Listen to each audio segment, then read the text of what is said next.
नमस्कार साथियों, स्वागत है भव्य टेक्निकल चैनल पर। आइए आज हम देख रहे हैं आहूजा का 250 वाट का एम्प। मॉडल है SSA 250 DP। देखते हैं इसमें क्या प्रॉब्लम है, ऑन कर लेते हैं।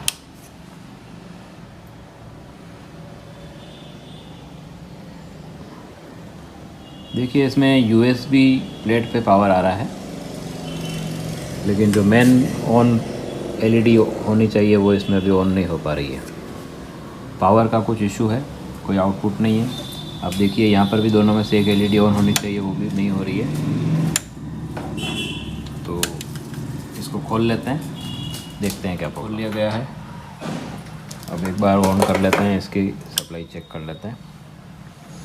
और ये जो नया मॉडल है इसमें किस तरह से सप्लाई कनेक्शंस हैं वो मैं आपको बता भी देता हूँ।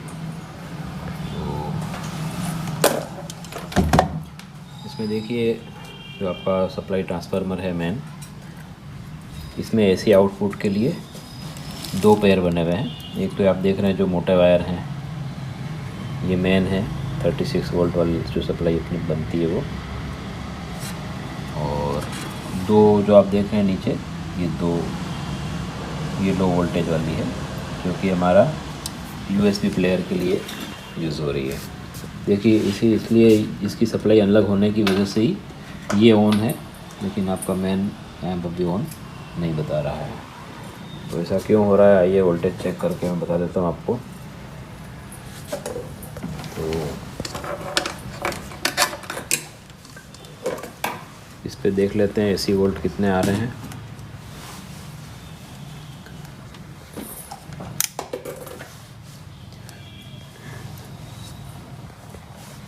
ये जो दो येलो मोटे वाले वायर हैं उस पर चेक कर लेता हूँ मैं। ऑन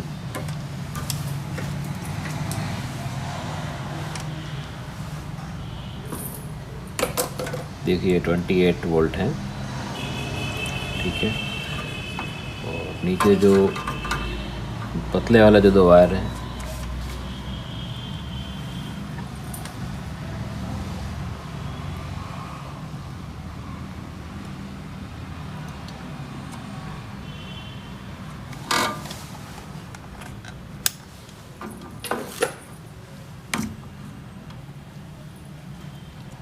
ये देखिए इसमें 11.4 आ रहा है, मतलब 12 वोल्ट मान लेते हैं।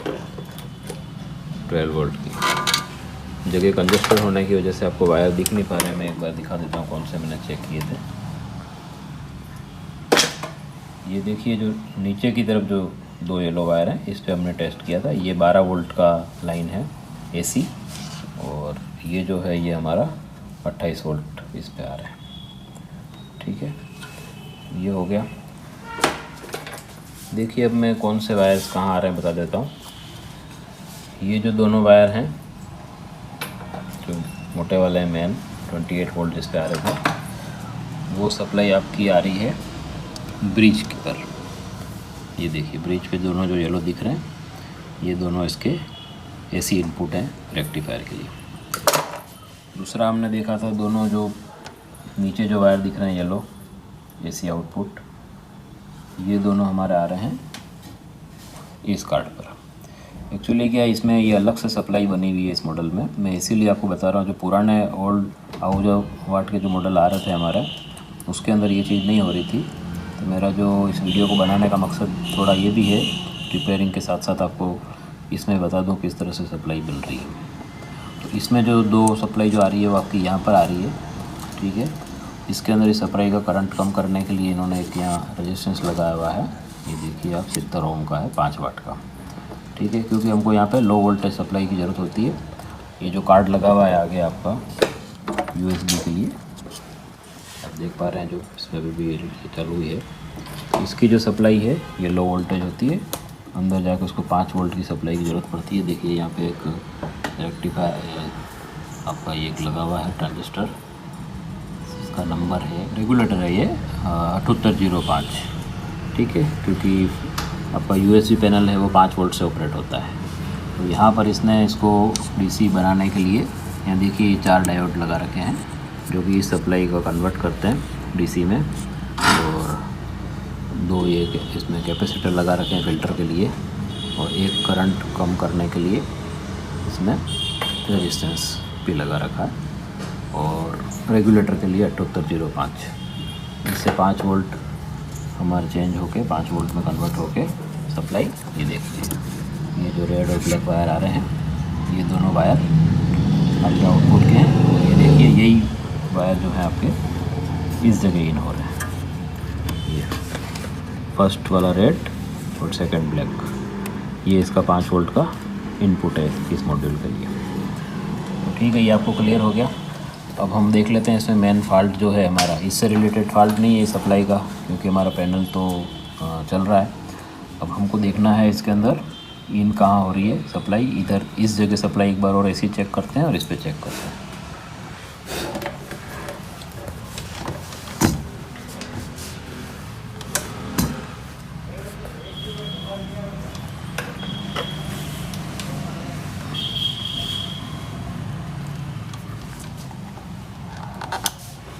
सबसे पहले एसी चेक कर लेते हैं, दोनों येलो पे, जो वहाँ मिल रही थी वो यहाँ मिलनी चाहिए।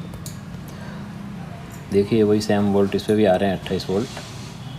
अब इस जगह हम डीसी भी चेक करेंगे तो हमको क्लियर हो जाएगा। इसको हम अगर इस तरह से नहीं चेक करके कंटिन्यूटी से भी चेक कर सकते हैं, पर मैंने यहाँ पे ऑन है इसलिए इसको आपको वोल्टेज से चेक करा दिया है। तो एसी तो चेक कर लिया है, देख लिए, एक बार और देख लेता हूँ मैं।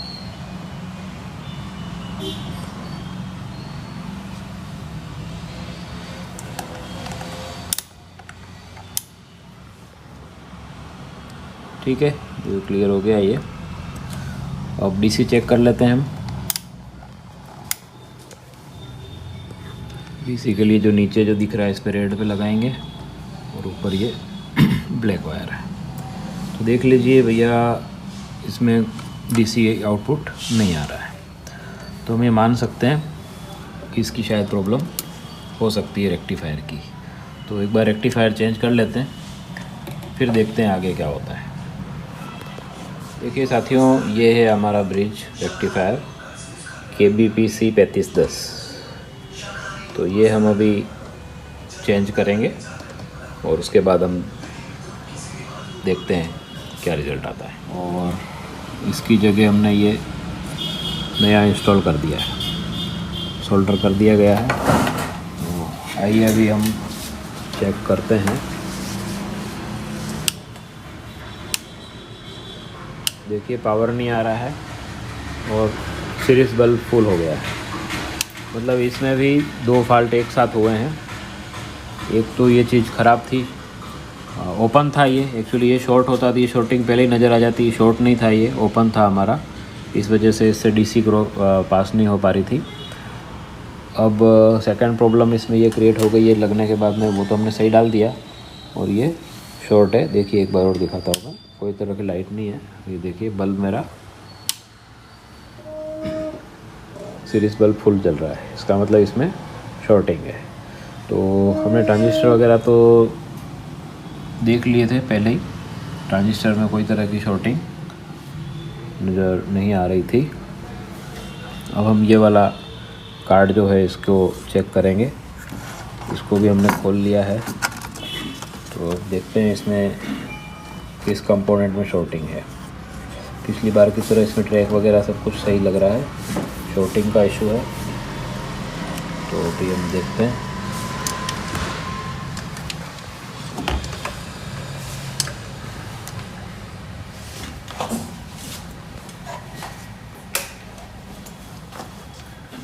तो देखिए ये हम इसमें अभी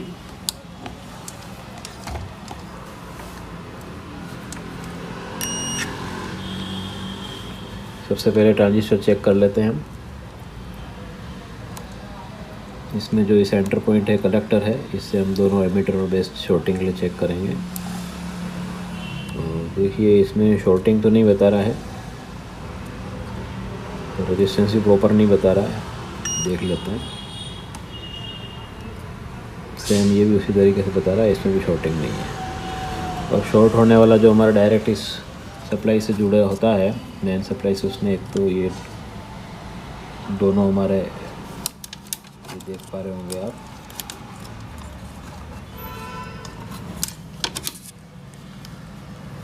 ये दोनों जो रेजिस्टेंस रेजिस्टेंस नहीं, ये जो डायोड दिख रहे हैं, ये देखिए, इसको मैं चेक कर रहा हूँ। ये देखिए, इसमें शॉर्टिंग आ रही है। दूसरा डायोड भी, ये भी शॉर्ट बता रहा है। तो रेजिस्टेंस वगैरह हम जैसा देख पा रहे हैं, उससे मुझे लग नहीं रहा है कि रेजिस्टेंस कुछ जलेगा, रेजिस्टेंस इसमें नज़र नहीं आ रहा है। तो देखते हैं, इन दोनों डायोड्स को एक बार चेक कर लेते हैं। चेक क्या कर लेते हैं, 99% ये प्रॉब्लम है ही है, तो इनको हम रिप्लेस कर लेते हैं। साथियों, ये दोनों डायोड निकाल दिए हैं। ये देखिए, दोनों डायोड ख़राब हैं, जो कि शॉर्ट बता रहे थे मीटर से, अभी भी शॉर्ट बता रहे हैं ये। आप चाहें तो एक बार इनको टेस्ट करा दूंगा मैं। और इसकी जगह ये IN 4007 हमारे पास 2 डायोड हैं, इनको हम रिप्लेस कर लेते हैं यहाँ पे दोनों। ये दोनों डायोड हमने इसमें डाल दिए हैं, सोल्डर हो चुका है। इसको मैं फिट भी कर चुका हूँ। तो आइए देखिए, एक बार स्टार्ट करते हैं। देखिए, पावर आ गया है इसमें। और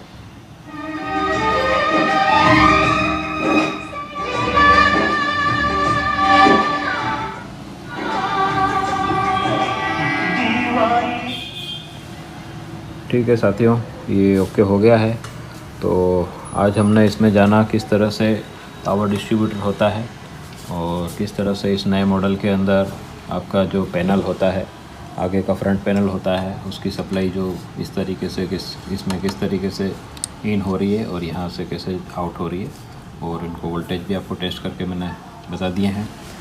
और मेन प्रॉब्लम इसमें ब्रिज की थी, और ब्रिज के बाद में हमने जो ये डायोड डाले, दोनों शॉर्ट थे, इसकी वजह से शॉर्टिंग आ रही थी। तो प्रॉब्लम यहाँ पे सॉल्व हो चुकी है। आशा करता हूँ वीडियो आपको पसंद आया होगा। लाइक करें, शेयर करें, सब्सक्राइब करें, और बेल आइकन को प्रेस करना ना भूलें। थैंक्स।